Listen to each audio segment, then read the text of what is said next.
Reels দেখা নিয়ে মায়ের বকুনি অভিমানে কীটনাশক খেয়ে আত্মঘাতী উচ্চ মাধ্যমিক পরীক্ষার্থী। চাঞ্চল্য কালিয়াগঞ্জের কুনোর সংলগ্ন রাউত গ্রামে।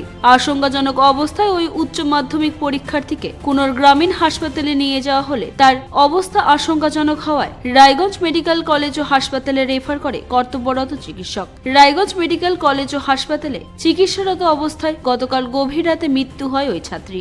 রায়গঞ্জ থানায় একটি অস্বাভাবিক মৃত্যুর মামলা রুজু। এদিন অর্থাৎ রবিবার বিকেলে 3:30 নাগাদ ওই ছাত্রীর মৃতদেহ ময়না তদন্তের পর পরিবারের হাতে তুলে দেয় রায়গঞ্জ থানার পুলিশ। পুলিশ সূত্রে জানা গিয়েছে মৃত ওই উচ্চ মাধ্যমিক পরীক্ষার্থীর নাম সুস্মিতা রায়, বয়স 17 বছর, বাড়ি কালিয়াগঞ্জ থানার কুনোর এলাকার রাউত গ্রামে। মৃত উচ্চ মাধ্যমিক পরীক্ষার্থীর মামা তপন রায় বলেন, আপনার কি হবে? ভাগ্নি হয়। কি নাম? সুস্মিতা রায়। সুস্মিতা রায়। বয়স কত? এই 15-17 প্লাস। আচ্ছা, তো কিসে কোন স্কুলে পড়তো? কুনোর হাই স্কুল, আর সিট কোথায় পড়ছে? তরঙ্গপুর। তো কি হয়েছে? এমনিতেই সকালবেলা মোবাইল দেখছিল, ওর মা বলে বুকে, ওই বকার থাকি। মোবাইলে রিল দেখছিল, মানে পড়ার জন্য বকা করে।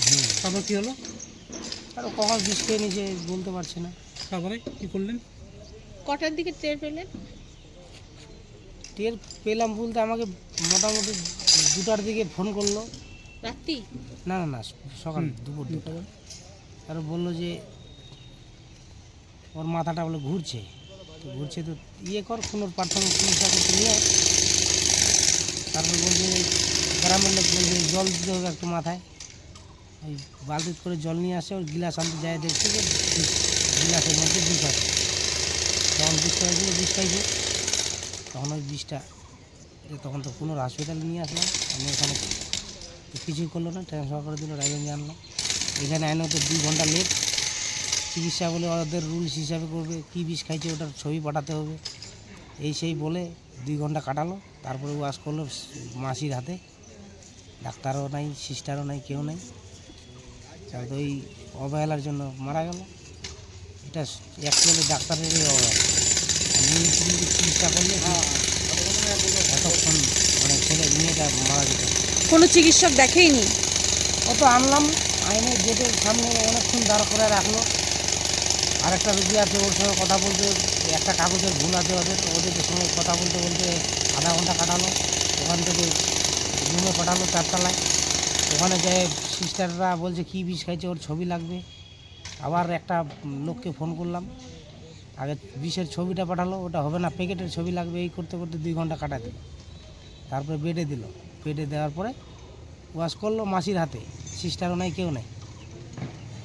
তারপরে ওইভাবেই তারপরে যাই হোক ওয়াশ হলো, বমি টমি করে তো ওই সাইলেন্ট দিল। সাইলেন্ট দেওয়ার পরে তার আধা ঘন্টা পর ঘুম আসছে মেয়েরা। তো বলছে ডাক্তারকে বললাম যে ঘুমাচ্ছে। ডাক্তারও বললো যে ঠিক আছে তাহলে ঘুমাতে দাও। সিস্টারও বললো যে ঘুমাতে দাও, বলে ঘুমালো। তার এক ঘন্টা বাদ 3-4 বার হেডপিট আনলো, মারা গেল। তো বললাম যে ওর মায়ের নাম কি? ওর মায়ের না সোনামণি রায়। সোনামণি রায়। তো কয় ভাই বোন? কে? ওর ওই যে মারা গেছে ওরা 2 বোন খালি শুধু। আরেকটা বোন কিসে পড়ে? ও আরেকটা বোন উচ্চমাধ্যমিক এইচএস করে ব্যাঙ্গালোরে পড়ছে, নার্সিং। নার্সিং করছে। বাবা নেই? বাবা জন্ম মানে এই সুস্মিতার 1 বছর হয়নি, তাকে মারা গেছে। আর ইয়ে কী বলে, মা কী করে? মা কী করে, এই জমি জায়গা আছে, কৃষিকাজ করে, এই এটাই করে, আর কিছু করে না। তো আপনার ভাগ্নিকে ওয়াশ করার সময় কি মাসে টাকা নিয়েছিল ওরা? টাকা 500 টাকা চাইলো, দিলাম। মাসিক? কিন্তু কোনো লাভ হয় না। লাভ কই হলো? আমি আইসে এই কথাটা বললাম সিস্টারকে, যদি টাকা পয়সার দরকার পড়ে আমরা দিব, তারপর চিকিৎসা করেন ভালো করে। আর ঠিক আছে, আমরা ইয়ে করো, ছবি পাঠাও, বিষের ছবি পাঠায়, তারপরে আমরা চিকিৎসা করছি। এই করতে করতে 2-2.5 ঘন্টা লেট করছে আর কি। কিন্তু কোনো চিকিৎসক বা নার্স মানে কেউ ধরো যে দেখেনি? 5টার দিকে ওয়াশ করছে, তার মধ্যে এদিকে 3 ঘন্টা গ্যাপ হয়ে গেছে।